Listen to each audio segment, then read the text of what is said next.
Assalamualaikum warahmatullahi wabarakatuh. Perkenalkan, kami dari kelompok 4 akan mempresentasikan materi tentang toharoh atau bersuci dari hadas. Kelompok kami terdiri dari saya, Septi Widyaningsih, Maratu Syafaah, Silmi Aisyah, dan Titin Dwi Ratnasari.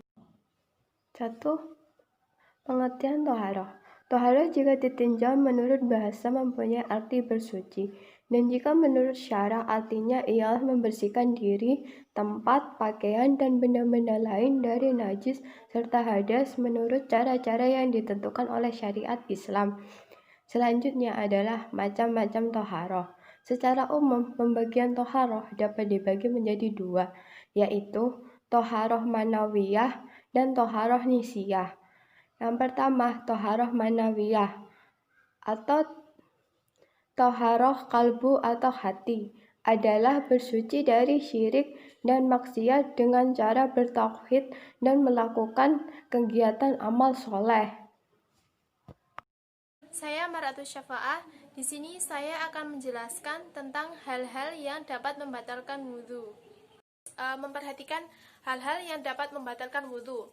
Hal-hal yang dapat membatalkan wudhu sendiri yaitu yang pertama, keluarnya sesuatu dari kubul dan dubur. Kubul sendiri dari jalan depan maupun dubur dari jalan belakang. Dan yang keluar itu bisa termasuk dari apa saja, baik itu dari benda cair seperti air kencing, air mani, mani, wadi, nanah, darah maupun yang lainnya. Maupun juga bisa dari benda padat seperti kotoran manusia, batu ginjal, batu akik, ataupun cacing. Hal-hal yang termasuk hadas kecil yaitu sebagai berikut. Yang pertama yaitu keluarnya sesuatu dari jalan depan atau disebut dengan buang air kecil, dan jalan belakang atau buang air besar. Dan yang kedua, hilang akal, seperti karena tidur tidak dengan posisi duduk, gila, pingsan, ataupun mabuk. Dan yang ketiga, menyentuh kemaluan dengan telapak tangan. Yang keempat, bersentuhan kulit dengan lawan jenis yang bukan mahram. Nah, yang kedua yakni hadas besar. Hadas besar merupakan hadas yang dapat disucikan dengan mandi janabah atau mandi besar.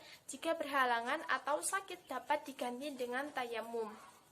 Hal-hal yang menyebabkan hadas besar yaitu yang pertama, melakukan hubungan suami istri atau bersetubuh, baik mengeluarkan air mani ataupun tidak.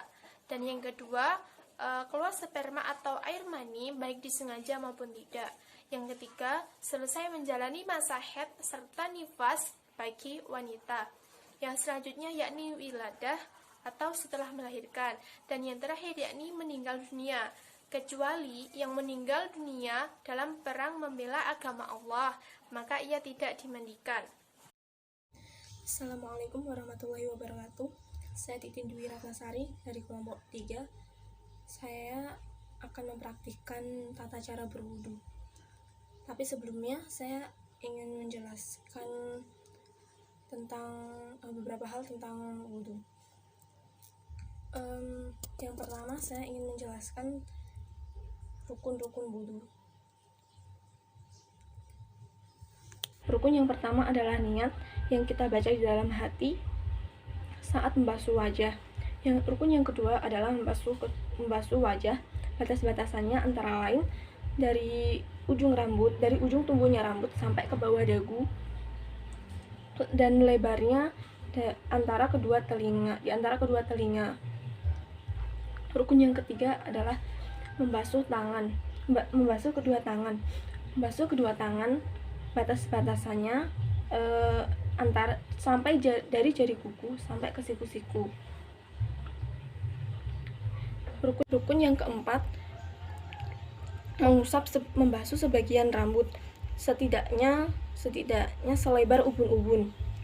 Rukun yang kelima, membasuh telapak kaki sampai mata kaki. Kedua, sunah-sunah wudu. Sunah-sunah wudu antara lain yang pertama adalah membaca bismillah. Yang kedua, membasuh kedua telapak tangan sampai ke pergelangan tangan. Yang ketiga, berkumur. Yang keempat, menghirup dan mengeluarkan air dari dalam hidung Kelima adalah menyapu seluruh kepala dengan air. Yang keenam, mendahulukan anggota badan bagian kanan. Yang ketujuh, membasuh telinga bagian luar dan dalam.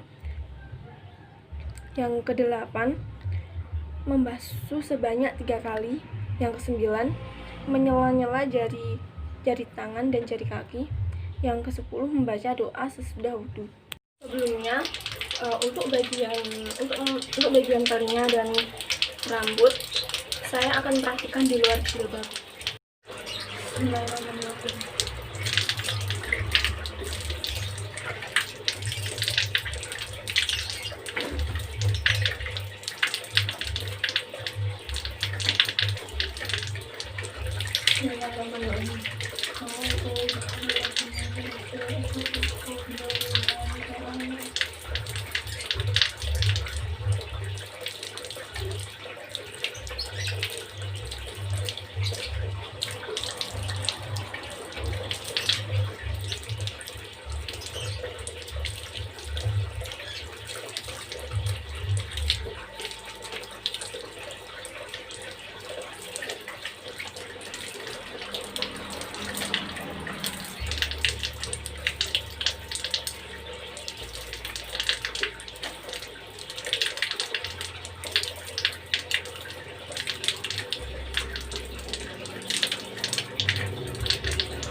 Bismillahirrahmanirrahim. Asyhadu an la ilaha illallah wahdahu la syarika lah wa asyhadu anna Muhammadan abduhu wa rasuluh. Allahumma ja'alni minat tawabina wa ja'alni minal mutatahhirina wa ja'alni min ibadika sholihin. Sekian praktik wudhu dari saya. Assalamualaikum warahmatullahi wabarakatuh. Assalamualaikum warahmatullahi wabarakatuh. Saya Silmi Anisyah. Di sini saya akan mempraktekkan bagaimana bersuci dengan tayamum. Dan jangan lupa ya teman-teman, tayamum itu dilakukan pada saat benar-benar tidak ada air dan harus menggunakan debu atau tanah yang kering dan suci. Mari kita baca niatnya dahulu. Oh iya, kenapa saya membaca niatnya dahulu? Karena sebenarnya niat itu dibaca pada saat bersamaan dengan mengusap wajah. Tetapi di sini saya membacanya dulu karena takut nanti pada saat jika saya membacanya bersamaan dengan mengusap wajah, takutnya nanti tidak terdengar dengan jelas. Maka saya baca dahulu. Tetapi jika nanti kalian mengalami atau sedang tayamum, nanti kalian harus membacanya pada saat bersamaan dengan mengusap wajah ya, dan di dalam hati. Oke, saya akan membacakan niatnya. Bismillahirrahmanirrahim. Nawaitu tayammuma listibahati sholati fardholillahi ta'ala. Baik, pertama, mari kita menuju ke tempat yang berdebu. Kita tempelkan telapak tangan kita di tempat yang berdebu, seperti ini. Kemudian diginikan Kemudian langsung mengusap ke wajah seperti ini.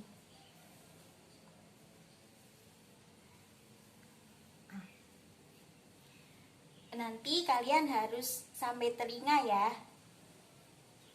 Dan sekarang kita tempelkan yang kedua. Tetapi tidak boleh di tempat tempelan yang pertama, harus di sampingnya, tempat yang berdebu di sampingnya seperti ini. Kemudian ke tangan, harus sampai siku ya teman-teman, seperti ini, seperti ini.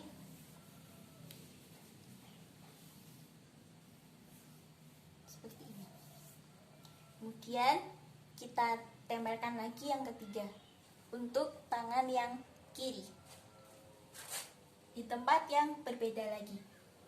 Ini. Seperti ini. Harus sampai siku. Dan selesai. Dan oke. Sudah selesai tentang bagaimana cara bersuci dengan tayamum. Sekian dari saya. Apabila ada banyak salahnya, saya mohon maaf. Dan terima kasih. Wassalamualaikum warahmatullahi wabarakatuh. Dan cara bersuci yang terakhir yakni istinja. Istinja sendiri merupakan membasuh atau membersihkan tempat keluarnya kotoran air besar maupun air kecil dengan air ataupun dengan batu atau dengan benda kasat yang lainnya sampai ia bersih sekurang-kurangnya 3 kali.